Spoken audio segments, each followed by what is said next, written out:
Hello बच्चों। प्यारे बच्चों, कैसे आप लोग? आई होप कि आप लोग अच्छे होंगे। तो बच्चे, आज के जो क्लास है वेरी वेरी मोस्ट इम्पॉर्टेंट होने वाला है। आज के क्लास जो है बच्चे, वो आपको बताते हैं बोर्ड एग्ज़ाम 2023 के बारे में कि आपको बोर्ड एग्ज़ाम 2023 में कैसे करना है बच्चे। तो सबसे पहले हमारा मेन पॉइंट है बच्चे, कॉपी कैसे लिखें, इसके बारे में बताते हैं कि आज की जो बहुत बहुत इम्पोर्टेंट सेशन होने वाला बच्चे, कॉपी कैसे लिखें। तो उसके बाद बच्चे किन किन बातों का ध्यान दें ताकि नंबर पूरा का पूरा मिले। ये 2 पॉइंट लेकर के आए हैं बच्चे, जो आपके लिए बहुत वेरी वेरी मोस्ट इम्पॉर्टेंट होने वाला है। तो आज बताएंगे सबसे पहले कि कॉपी कैसे लिखें, ठीक है। उससे पहले बच्चे एक आप छोटा सा आपको इंट्रोडक्शन दे देते हैं कि सबसे पहले आप लोग जब बोर्ड एग्जाम में जाएंगे बच्चे, जहाँ आपका सेंटर बनेगा, तो सेंटर में जाने के पहले बच्चे एक आपको थोड़ी सी टिप्स दे देते हैं बच्चे, जिससे कि आपके सेंटर पे बच्चों वहाँ पे कोई भी कुछ पूछने, मतलब आपको जैसे कहाँ आपकी सीट है, कैसे कॉलम है, कहाँ बैठना है, ये सब, जिससे कि आपको बहुत आसानी से पहचान हो जाएगी। तो प्यारे बच्चों, सेंटर पे जाने से पहले सबसे पहले आप लोग जब सेंटर पे पहुंच जाना, सेंटर के मेन गेट पे जब पहुंचना बच्चे, तो मेन गेट पर पे एक काम कर लेना, जहां पे चेक इन होती रहती है उसी जगह पे बच्चे आपको एक डेस्क, वहाँ पे स्लिप चिपकी रहेगी, वहीं स्लिप में से क्या कर लेना, अपना रोल नंबर ढूंढ लेना, ताकि बच्चे आपको बैठने में वहाँ पे अंदर जा कर के रूम में बहुत आसानी होगी, ठीक है। तो सेंटर पे सबसे पहले गेट के पहले, मेन गेट जो होता है उसी गेट के पहले से बच्चे आप लोग देख लेना अपना रोल नंबर कि किस रूम में है, किस मतलब किस फ्लोर पर है, फर्स्ट सेकंड थर्ड जहाँ पर भी होगा आप वहाँ से देखेंगे, सब आपको मिल जाएगा, ठीक है। तो ये काम जरूर करके जाइएगा, नहीं तो बच्चे आप लोग अंदर जाएंगे तो इधर उधर घूमते रहेंगे, भटकते रहेंगे, ठीक है। तो इसमें आपका टाइम बहुत ज़्यादा लॉस होगा। तो सबसे पहले ये काम बहुत आपके बहुत इंपॉर्टेंट है बच्चे, ये काम आप जरूर करके जाइएगा, ठीक है। उसके बाद जब वहाँ से देख लेंगे आपको बहुत आसानी होगा, बस सीधे अपने रूम में जाइएगा, किस रूम नंबर में, बस अपनी सीट वहाँ पे, फिर वहाँ पे जा कर के एक बार देख लेना, वहाँ पर भी लगी रहती है सीट नंबर कहाँ पे है, बस बहुत आसानी से मिल जाएगा, ठीक है। तो चलिए बच्चे, आज का जो क्लास है हम आपको बताते हैं कॉपी कैसे लिखेंगे, तो और किन किन बातों को ध्यान दें ताकि नंबर पूरा का पूरा मिले, ठीक है। तो सबसे पहले बच्चे, सबसे पहला जो पॉइंट है वो है आपको, सबसे पहला पॉइंट है बच्चे कि सबसे पहले क्या करें। जैसे मान लीजिए आपको मिल गया कॉपी, अब आप बैठ गए हैं आसानी से बच्चे, अब आपको कॉपी मिल गई, अब आप सबसे पहले अब क्या करेंगे। तो सबसे पहले आप क्या करें, तो सबसे पहले पूरा क्वेश्चन पेपर को सबसे पहले क्वेश्चन पेपर को ध्यानपूर्वक पढ़ें। मतलब जो आपको क्वेश्चन पेपर मिला है उसको बच्चे आप लोग क्या करेंगे, बढ़िया से ध्यानपूर्वक पढ़ेंगे, और उसमें लिखा है सभी निर्देश, जो निर्देश दिए रहे बच्चे क्वेश्चन पेपर में, ठीक है, जो निर्देश दिए रहे। बाकी आप लोग कॉपी वॉपी भर लेना बच्चे, वहाँ पर तो सारे टीचर बताते रहते हैं कॉपी कैसे भरी जाती है, सब पूछ के भर लेना, बट लेकिन गलती मत करना, ठीक है। चलिए, तो पता चला सबसे पहले क्या करेंगे। तो सबसे पहले क्वेश्चन पेपर को ध्यानपूर्वक पढ़ना है और उनके सभी निर्देशों के, तो ये काम आपको सबसे पहले करना है बच्चों, ठीक है। चलिए, अब दूसरा पॉइंट हम लोग देखते हैं बच्चे। दूसरा क्वेश्चन है बच्चे, कुछ बच्चों को डर लगता है कि शुरुआत कहाँ से करें, है ना। कुछ बच्चों को क्या रहता है बच्चे कि डर लगता है कि सर शुरुआत कहाँ से करें जिससे कि हमें मतलब अच्छा नंबर मिले। तो शुरुआत कहाँ से करोगे बच्चे, जिस प्रश्न का उत्तर 100% याद हो उसी से शुरुआत करें। मतलब जिस प्रश्न का आपको उत्तर बच्चे 100 में 100% याद हो कि हाँ, इस प्रश्न का हम क्या कर सकते हैं, अच्छे से आंसर, यानी इसका उत्तर हम अच्छे से दे सकते हैं, हमें पूरा पता है, तो उसको क्या करिएगा, अब सबसे पहले क्या करना बच्चों, लिखना स्टार्ट करना, ठीक है। बात आ रही समझ। ये क्वेश्चन नंबर 2, ये आपके दिमाग में बच्चे ये सारी बातें उठती हैं, आपको कैसे करना है। तो आपको बता दिए बच्चे, ये 2 पॉइंट में क्लियर हो गया कि शुरुआत कहाँ से करें। तो जिस प्रश्न का उत्तर आपको 100% याद हो उसी से शुरुआत करें, ठीक है, कोई डाउट नहीं ना। चलिए, तो फिर अब हम लोग क्या करते हैं, अगले क्वेश्चन की तरफ चलते हैं, जो आपके माइंड में अगला क्वेश्चन उठता है बच्चों। ये जो क्वेश्चन है बच्चे, थर्ड वाला क्वेश्चन है कि प्रारंभ में कैसे लिखें। हाँ, ये भी बच्चे दिमाग में चलता है कि सर कैसे लिखें, कितनी साफ मतलब कितने साफ लिखें पहले में प्रारंभ के पेजों में, ठीक है। तो उसके लिए ये क्वेश्चन उठा हुआ है बच्चे, तो उसमें कहा है शुरू के 2 या 3 पेज में बिल्कुल काट पीट ना करें। हाँ बच्चे, ये तो बहुत बहुत इंपॉर्टेंट है बच्चे, ये वाले पॉइंट, क्योंकि आप लोग लिखते चले जाते हैं बच्चे। और सुनिए, लिखने से पहले बच्चे सबसे पहले आप लोग प्रश्न उत्तर डालेंगे, उसके बाद जो आपको प्रश्न उत्तर पूरा का पूरा पता है फिर वहीं से क्या करिएगा, क्वेश्चन को आप लिखना स्टार्ट कर दीजिएगा। तो इसमें कह रहा है कि प्रारंभ में कैसे लिखें। ठीक है, प्रारंभ में कैसे लिखें, तो कह रहे हैं बच्चे कि शुरू के 2-3 पेज में बिल्कुल भी काट पीट ना करें। हाँ, ये तो बहुत इंपॉर्टेंट है बच्चे, क्योंकि अगर शुरू में आपको बच्चे 2-3 पेज में अगर आप लोग काट पीट कर दोगे तो इससे क्या हो जाता है, जो एग्जामिनर होता है, जो कॉपी चेक करता है बच्चे, वो डिस्टर्ब हो जाता है। ठीक है, जैसे आप पहले पेज में काटना पीटना स्टार्ट कर दिए, और शुरू में अगर आप लोग अच्छा लिखे रहेंगे तो क्योंकि बच्चे शुरू में आप अच्छा लिखे रहोगे तो एग्जामिनर भी उसको मतलब अच्छा लगेगा, तो फिर उसी माइंड से वो क्या करता है, पूरी आपकी कॉपी को चेक करता है। अब पता चला आप लोग पहले ही पेज में काट पीट कर दिए हैं तो डिस्टर्ब हो जाएगा, और जब डिस्टर्ब होता रहेगा फिर बच्चे उसी डिस्टर्ब से क्या करेगा, आपकी कॉपी ही चेक करेगा। तो फिर आपको बच्चे फिर वही कहोगे कि बाद में सर हमने तो कॉपी अच्छी लिखी थी, ठीक है, हमारा मतलब हम तो पूरा लिख करके आए हैं। अब बच्चे जब आप लोग काट पीट करोगे तो क्या करेगा, फिर वो ध्यान से पढ़ेंगे। ठीक है, फिर जब ध्यान से पढ़ेंगे तो उसका आप फिर डिस्टर्बेंस हो जाएगा। तो इसलिए क्या करना है बच्चे कि शुरू के 2 या 3 पेज में बिल्कुल भी काट पीट आपको नहीं करना है। ठीक है, बात आ रही समझ में। चलिए, तो ये काम आप बहुत बहुत इंपॉर्टेंट है बच्चे, इसको ध्यान से समझिएगा, क्योंकि आपको प्रारंभ में यानी शुरू में तो बिल्कुल नहीं 2-3 पेज में काट पीट करना है। ठीक, चलिए अब अगला क्वेश्चन की तरफ चलते हैं बच्चे, जो आप लोगों को माइंड में उठता है। क्वेश्चन नंबर 4, अगर हैंड राइटिंग अच्छी ना हो तो क्या करें। लो, ये भी बच्चे दिमाग में उठता है। कुछ बच्चे ये कहते हैं कि सर जी हमारी अच्छी राइटिंग नहीं है तो हम क्या करें। ठीक है, हम कैसे करें, हमें कुछ समझ में नहीं आता। तो उनके लिए बच्चे ये क्वेश्चन नंबर जो 4 आपके दिमाग में उठा है ये देखते हैं हम लोग।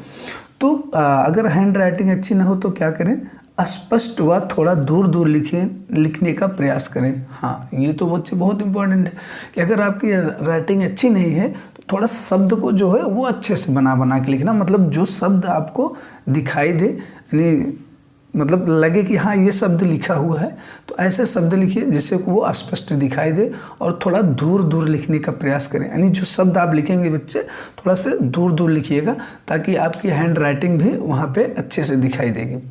तो ये भी क्लियर हो गया ना बच्चे कैसे करना है। तो अगर आपकी हैंड राइटिंग अच्छी ना हो तो क्या करेंगे, स्पष्ट व थोड़ा दूर दूर लिखने का प्रयास करेंगे। ठीक है, जिससे कि वो वर्ड जो होते हैं, अक्षर जो होते हैं, वो आपको अच्छे से दिखाई देंगे। ठीक है ना। तो ये क्वेश्चन नंबर 4 भी डाउट हो गया, क्योंकि यहाँ से बच्चे, यहाँ से भी बहुत सारे बच्चों को डाउट रहता है कि सर हमारी हैंड राइटिंग अच्छी नहीं है, कैसे करें। इसलिए बच्चे आज का ये क्लास बहुत इंपॉर्टेंट है, क्योंकि आज एग्जाम से रिलेटेड आपको कुछ सारी बातें बता रहे हैं। ठीक है, चलिए अगला देखते हैं बच्चे, अगला क्वेश्चन क्या होता है आपके माइंड में। हाँ बच्चों, लो क्वेश्चन नंबर 5। क्वेश्चन नंबर 5 में बच्चों क्या होता है, आप लोगों के दिमाग में बहुत ज़्यादा उठता है कि क्वेश्चन नंबर 5 क्या है।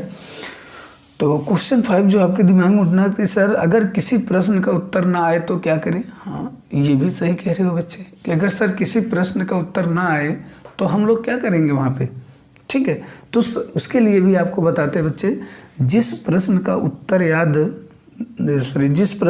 न याद हो उससे संबंधित कुछ बातें जरूर लिखिए। हाँ, ये भी सही कह रहे हैं बच्चे, कह रहे हैं कि अगर जब मान लीजिए जिस प्रश्न का आपको आंसर नहीं पता है, किसी भी प्रश्न है, बहुत सारे ऐसे प्रश्न रहते हैं जिसका आपको आंसर नहीं पता रहता, तो उसमें कह रहे हैं अगर जिस प्रश्न का उत्तर ना आए तो क्या करें। तो जिस प्रश्न का उत्तर ना याद हो उससे संबंधित कुछ बातें जरूर लिखिए। मतलब उससे संबंधित हमें, जैसे मान लीजिए कुछ बातें बीच बीच में कुछ भी याद आ रहा है, तो उससे संबंधित हम लोग क्या करेंगे, उन बातों को लिखना प्रारंभ कर दें। क्योंकि बच्चे क्या है, अगर आप खाली छोड़ के आओगे इससे अच्छा कुछ भी नहीं मिलेगा।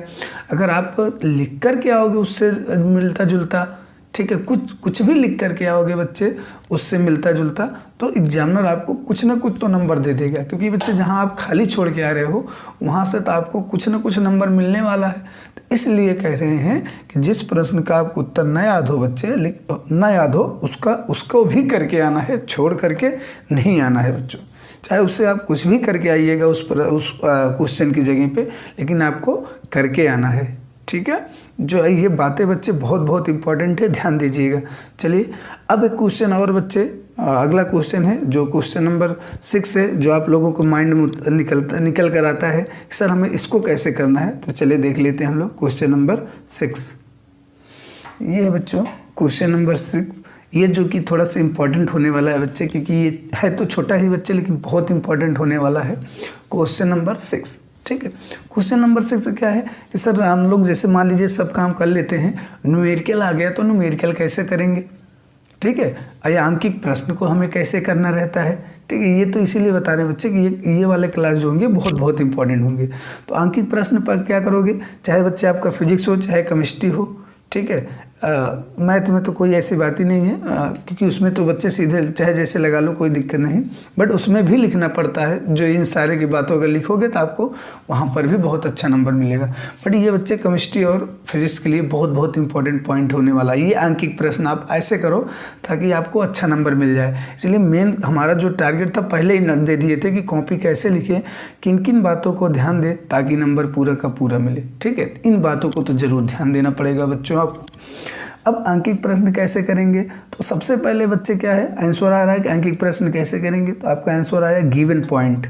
सबसे पहले आंकिक प्रश्न पढ़ना बच्चे, ठीक है, न्यूमेरिकल पढ़ना, उसमें जो गिवन पॉइंट दिया होगा यानी जिसका मान दिया रहेगा उसका मान सबसे पहले लिखना बच्चे। जब वो पूरा मान लिख लेना जो आपको उसमें दिया है, उसके बाद बच्चे क्या पूछेगा, क्या पूछा है, मतलब जो भी पूछा उसको, जैसे कोई किसी का मान पूछा किसका ज्ञात करना है तो उसके बराबर लिख करके क्वेश्चन मार्क लगा देना, क्योंकि उसी बराबर पूछा है। फिर उसके बाद ये काम कर लेने के बाद बच्चे आपको क्या करना है, फिर उसी रिलेटेड जो फार्मूला होगा उस फार्मूला को लगाएंगे, उससे रिलेटेड जो बच्चे फार्मूला होगा उस फार्मूला के लगाएंगे। फिर फार्मूले लगाने के बाद हम लोग क्या करेंगे बच्चों, कैलकुलेशन करते हैं। फिर क्या करते हैं उसका अच्छे से बढ़िया से थोड़ा सा बच्चे न्यूमेरिकल क्या करना लास्ट में करना, ताकि आपको समझने में बहुत आसानी हो जाएगी, ठीक है। नहीं तो बच्चे अगर पहले करने लग जाओगे न्यूमेरिकल में ही उलझ जाओगे। तो पहले सोचिए, कोशिश करिएगा कि क्वेश्चन आंसर पूरा लिख लीजिएगा, फिर उसके बाद क्या करेंगे न्यूमेरिकल को लगाना स्टार्ट करना, ठीक है। कैलकुलेशन हो जाएगा, फिर बच्चे क्या करना आंसर ला देना, ठीक है। आंसर लाने के बाद बस आपका काम खत्म। इस तरह से बच्चे क्या करना है, कुछ बातें आपको न्यूमेरिकल में ध्यान देना है, ठीक है। कुछ बातें क्या करना है बच्चों, न्यूमेरिकल में ज़रूर से ज़रूर ध्यान देना है, नहीं तो बच्चे आपका भी न्यूमेरिकल से भी नंबर कट जाता। बच्चे परेशान रहते हैं कि सर न्यूमेरिकल में हम तो करके आए, आंसर भी लाए, ठीक है। लेकिन अगर आप इस तरह से रूल रेगुलेशन से नहीं करे होगे तो बच्चे एग्जामिनर आपके नंबर को काट लेते हैं, ठीक है। तो इस रूल को आप ज़रूर अपनाइएगा बच्चे, नहीं तो आपके नंबर कट जाएंगे, ठीक है। तो सबसे पहले गिवन पॉइंट लिखना है, फिर पूछा क्या है उसका लगा देना बच्चे, फिर फार्मूला लगाना है, फिर कैलकुलेशन लगना है, फिर आंसर करना है, ठीक है। चलिए तो कुछ बातें छोटा सा और थोड़ी सी बातें बच्चे आप लोगों को बता देते हैं, यहीं से अच्छे से समझ लीजिएगा। एक काम और रहता है बच्चे, कुछ बच्चे के दिमाग में आ जाता है कि सर अंकिक जो बहुविकल्पी प्रश्न होते हैं उनको कैसे लिखा जाएगा। तो बच्चे बहुविकल्पी प्रश्न में आपको समझा देते हैं, ऐसे लिखिएगा प्रश्न उत्तर। मान लीजिए बहुविकल्पी कैसे आएगा, तो प्रश्न उत्तर नंबर, जैसे ये बहुविकल्पी का हो गया, ठीक है। हमें प्रश्न उत्तर नंबर 1 को लिखना है, तो मान लीजिए उसमें बहुविकल्पी रहेगा बच्चे, तो का खा गा घा दिए रहेगा ना, आबा सादा करके दिए रहेगा। तो मान लीजिए हमें हमारा का वाला आंसर सही है, तो हम लोग क्या करेंगे, प्रश्न उत्तर नंबर 1 कर दिए, तो यहाँ पर लिखिएगा का, ठीक है। लिखिएगा क्या बच्चे, का के बाद जो आपको होगा उसके सामने पूरा ऐसे लिख दीजिएगा, ठीक है। पूरा ऐसे लिख दीजिएगा, जो वर्ड दिया रहेगा, जो अक्षर जो जिसका ऑप्शन आपका सही है उसी ऑप्शन के पूरा ऐसे लिख दीजिए। मान लीजिए खा ऑप्शन सही तो यहाँ पे खा लिखते, फिर पूरा वो लिख देते, फिर ऐसे लास्ट में क्या कर देना, टिक कर देना। ये है बच्चे क्या है मल्टीपल चॉइस। कुछ बच्चे क्या करते हैं पता है बच्चे, कुछ बच्चे प्रश्न उत्तर 1 में अगर का आंसर सही है तो का लिख के छोड़ देंगे, 1 में खा सही है तो खा लिख के छोड़ देंगे। ऐसे बच्चों को भी बच्चे नंबर कटते हैं। तो इसलिए नंबर कटने का ही आज का सेशन था बच्चे, जिससे कि आपका नंबर न कटने पाए, इसीलिए इस क्लास को बनाए हैं, ठीक है। तो अब समझ में आ गई। तो प्रश्न उत्तर नंबर का लिखना, का के सामने जो आपको दिया रहेगा उसको जरूर लिखना बच्चे, चाहे जितनी लंबी लाइन हो। फिर उसके बाद लास्ट में क्या कर देना, ऐसे सही का ऑप्शन लगा देना, ठीक है। तो ये है बच्चे मल्टीपल चॉइस लिखने का तरीका, ये भी ध्यान दीजिएगा, नहीं तो नहीं ध्यान दोगे तो बच्चे ये भी आपके नंबर बहुत सारे कटने वाले हैं, ठीक है। तो बस आज के बच्चे इतना छोटा सा क्लास था, जिससे कि आपको कुछ बातें इसमें से समझ में आई होगी। ठीक है, तो जो जो बातें बताए बच्चे, इस बातों को रूल में आप लोग ज़रूर समझिएगा, नहीं तो आपको आगे चल के मतलब आप वहाँ सेंटर पर जाएंगे, बहुत सारा आपको दिक्कत होगी, प्रॉब्लम होगी। ठीक है, तो इन सारी बातों को अच्छे से आप समझ लीजिएगा, देख लीजिएगा। अगर बच्चों ये सब देखने के बाद अगर आपको अच्छा लगे तो वीडियो को लाइक शेयर करना, चैनल को सब्सक्राइब करना। फिर मिलते हैं बच्चे एक ऐसे ही नेक्स्ट क्लास में, तब तक के लिए बाय बाय, जय हिंद, थैंक यू बच्चों।